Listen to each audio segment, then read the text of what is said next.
Halo, saya Hendra Gunawan akan melanjutkan materi kuliah analisis real.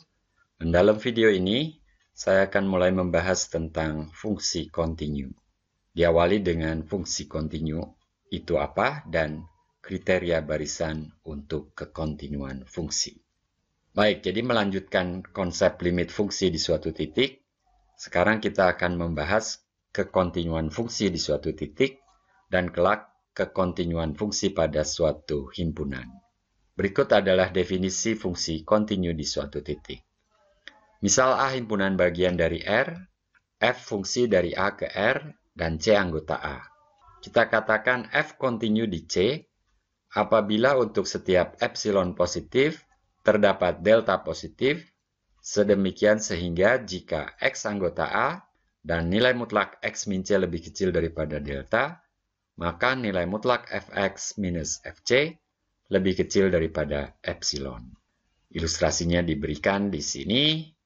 Secara intuitif, F kontinu di C berarti bahwa grafik fungsi F tidak terputus di C.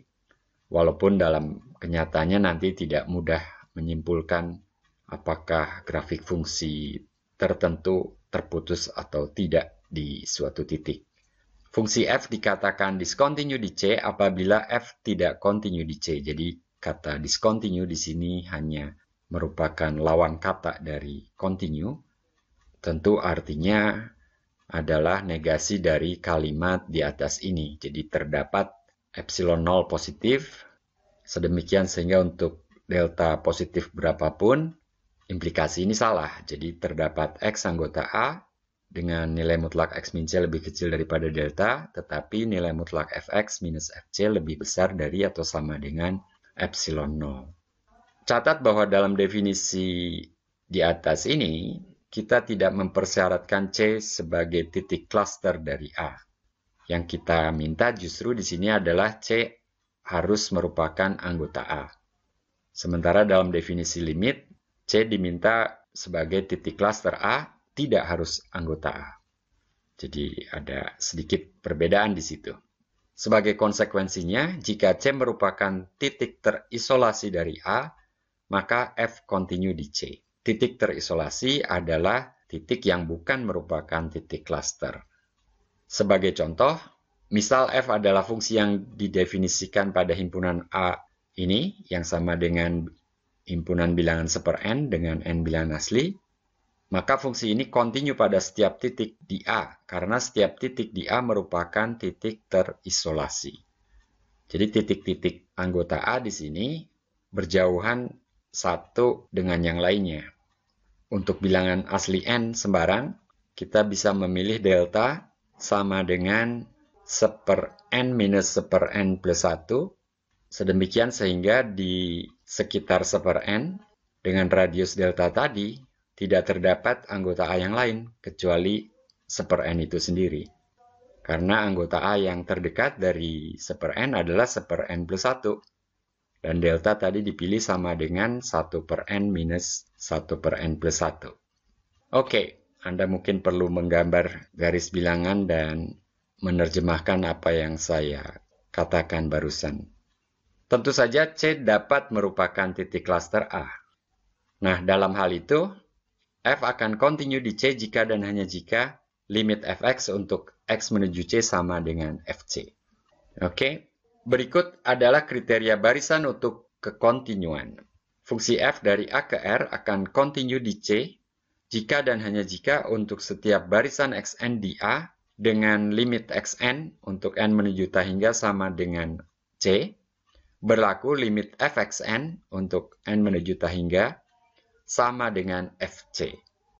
Catat bahwa berdasarkan kriteria barisan, jika F kontinu di C dan Xn adalah suatu barisan di A yang konvergen ke C, maka kita mempunyai ini, limit Fxn untuk N menuju Ta terhingga sama dengan F yang dihitung di limit Xn untuk N menuju Ta terhingga.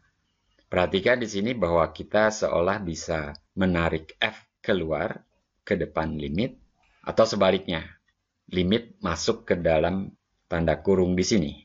Jadi F dan limit di sini dua operasi yang bertukar. Oke, ini beberapa contoh fungsi yang kontinu, fungsi polinom, fungsi nilai mutlak, kemudian yang ketiga fungsi akar X. Fungsi ini kontinu di setiap bilangan positif, dan di X sama dengan 0, fungsi ini kontinu kanan, yakni untuk setiap epsilon positif, terdapat delta positif sedemikian sehingga jika X berada di antara 0 dan delta, X boleh sama dengan 0, maka akar X lebih kecil daripada epsilon. Delta sama dengan epsilon kuadrat memenuhi pernyataan ini. Berikut adalah kriteria barisan untuk ketakontinuan. Fungsi f dari A ke R diskontinu di C jika dan hanya jika terdapat barisan xn di A, sedemikian sehingga limit xn untuk n menuju tak terhingga sama dengan C, tetapi limit fxn untuk n menuju tak terhingga tidak sama dengan fc. Jadi barisan xn-nya konvergen ke C, tetapi barisan fxn, nilai fungsinya, tidak konvergen ke fc. Sebagai contoh, fungsi fx sama dengan sin seper x, untuk x tidak sama dengan 0 dan f0 sama dengan 0, diskontinu di 0. Kita dapat memilih barisan xn yang konvergen ke 0, tetapi barisan sin 1 per xn tidak konvergen ke 0. Silakan cari barisan xn-nya apa ya. Oke, ini ada dua soal latihan. Soal pertama terdiri atas 2 buah fungsi. Jadi ada 3 buah soal sebetulnya ya.